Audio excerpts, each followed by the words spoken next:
Welcome to Grafted Theology, where we explore the deep and transformative truths of the Christian faith.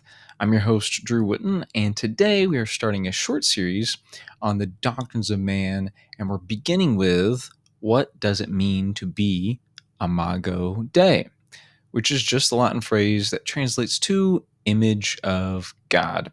Although this concept is only mentioned a few times in the biblical texts, it's still a fundamental belief that's actually held by Jews, Muslims, and Christians. I think many people might not even give this question much thought because they assume that they already know the answer to it.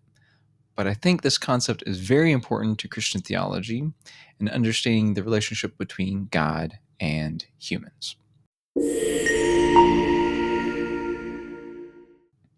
Why is this topic important? Throughout history, there have been certain groups or individuals that have been devalued and oppressed because they were regarded as lesser than human, or even not even human at all. Sometimes we even devalue or come to hate ourselves. There's research that warns against abuses that occur when societies, including Christians, fail to recognize that every person, regardless of differences such as ethnicity, sex, or ability, bears God's image. We sometimes become so critical of ourselves and others that we have a hard time viewing people as bearing God's image. I really do think that this topic is important because it helps us understand who God is, who we are, and to value and treat individuals with dignity and love. It also can help us understand that we have a purpose and value. Of all the created beings mentioned in the Bible, only humans are said to be made in the image of God. So, what does this mean? How are we different from the rest of creation? So, let's go ahead and look at three Old Testament passages that speak to the image of God. So, starting in Genesis 1:26 through 28. Then God said, "Let us make man in our image, after our likeness, and let them have dominion over the fish of the sea, and over the birds of the heavens, and over the livestock, and over all the earth, and over every creeping thing that creeps on the earth." So God created man in his own image. In the image of God, he created him. Male and female, he created them. And God blessed them. And God said to them, "Be fruitful and multiply, and fill the earth and subdue it, and have dominion over the fish of the sea, and over the birds of the heavens, and over every living thing that moves on the earth." Then the second occurrence that we have is in Genesis 5:1 and 2, which says, "This is the book of the generations of Adam.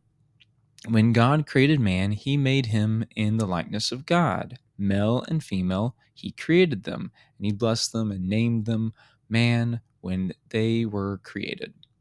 Then the third occurrence is in Genesis 9:6. "Whoever sheds the blood of man, by man shall his blood be shed, for God made man in his own image." So a few observations are evident from these passages. Humanity is, in some way, like God, and made to be to be the caretakers of creation. Whatever the image is doesn't seem to be bestowed incrementally, meaning that there's no growth in it, no development, no stages. It distinguishes humanity from everything else in earthly creation. It's both male and female. To be human is to be whatever this is. Now, there are numerous views on what it means to be made in the image of God, and there doesn't seem to be any consistent consensus from theologians on exactly how to define this concept. But I want to go through some of these views with you so that you can have a better grasp on what being image bearers does and doesn't mean. I first want to start off with some problematic interpretations, and then we'll get into the view that I currently hold to. So, one is physically or our constitution, how we're made. So some believe we physically resemble God's appearance, but considering that God is spirit, this conclusion is not probable. As John 4:24 says, God is spirit, and those who worship him must worship him in spirit and truth. Also, recent scholarship has noted weaknesses in the idea that likeness requires image to be understood in visual terms. What about having a soul or spirit? Interestingly, Scripture uses the same language to describe the creation of both humans and animals, making no distinction between their constitutions, how we're made up. The Hebrew word for soul, nephesh, is said of both humans and animals, as well as the Hebrew word for spirit, ruach. An example of this can be seen when you look at Genesis 2:7. Then the Lord God formed the man of the dust from the ground and breathed into his nostrils the breath of life, and the man became a living creature. This is where Adam became a living creature, a living being or a living soul, which is the Hebrew phrase nephesh chaya, when he received the breath of life. And this is the same Hebrew phrase that is first used to refer to animals as living creatures in Genesis 1:20. And God said, "Let the waters swarm with swarms of living creatures, nephesh chaya, and let birds fly above the earth across the expanse of the heavens." And you can find numerous examples of this throughout the Old Testament. So this can't be what it means to be made in God's image because it's not exclusive to humans. So then, number two, qualitative, substantive view, which deals with physical attributes. So some individuals hold a qualitative view of the image of God, suggesting that it refers to a specific quality, attribute, or ability given to humans, such as intelligence, rationality, emotions, self awareness, creativity, or even the capacity to understand right and wrong. But I think this view also falls short because all are not equally present among all human beings, all are not present in all human beings at all times, and some are not unique to human beings.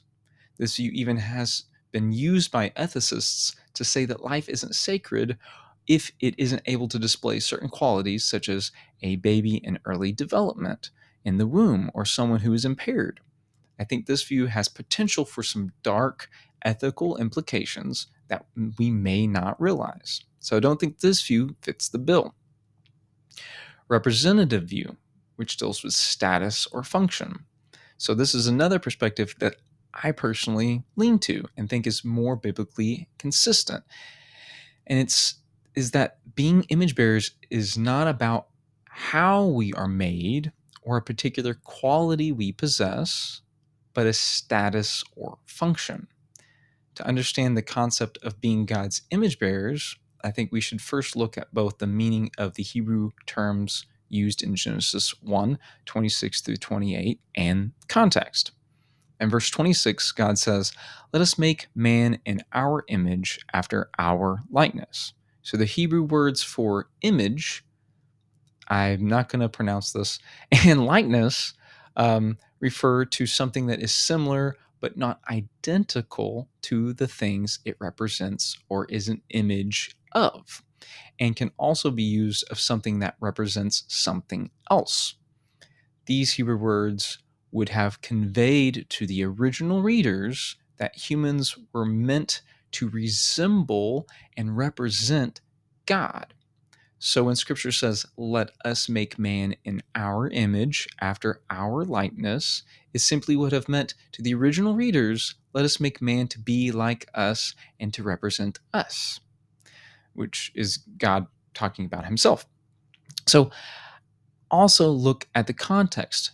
God's decision to make man in his image is immediately followed by God giving dominion to and tasking humanity with stewarding God's creation. Essentially, humanity's role is both to be like God and to represent him, effectively creating an image that reflects, displays, and communicates God's nature while also serving as stewards of his creation. In the ancient world, the there were images and idols of gods everywhere. One of the 10 Commandments even forbids idols and images of God. Idols are offensive to God and are incapable of representing Him. They are lifeless and divert worship of and relationship with the one true and living God. Making images of God is also wrong because God has already created an image to represent Himself in the world, which is us. He made us to represent Him. By making us in His image, God says to us, don't make idols to represent me in the world. That's your job. Human beings are called to express God's rule in management of the world, as we saw in Genesis 1:26 through 28. We are created to serve as His representatives, stewards of creation, and called to reflect His character and purpose visibly on earth, effectively serving as His proxies, with Jesus as the ultimate imager. As Jesus said in John 14:9, whoever has seen me has seen the Father. Jesus is the image of the invisible God, and we are to also be conformed to the image of Jesus, as Romans 8:29 says. Yes, people are damaged by sin, but thankfully, those of us who are united with Christ are being transformed and will one day be transformed fully into the image of the Son, who is the ultimate image of God. Regardless of the various understandings of the image, as well as differing views on possible damage due to the fall, every person of every ethnicity, sex, and age and ability bears God's image, which endows every person with value, significance, and identity. When you don't have a relationship with God through Jesus, you're essentially a rogue image bearer. You have the status or title, but without the purpose. But when you have the mended relationship, that reconciliation with God by faith in Jesus, you not only have the status, but now you have the purpose that comes along with it. Romans 10:9 says, if you confess with your mouth Jesus is Lord and believe in your heart that God raised him from the dead, you will be saved. If you believe that, you can have that mended relationship. You can have not only that status, but the purpose behind it. I really do appreciate you hanging out with me, and I hope that you enjoyed this episode and that it was helpful to you. Please like, comment, and subscribe and all those social network things. And I will catch you in the next episode of Grafted Theology.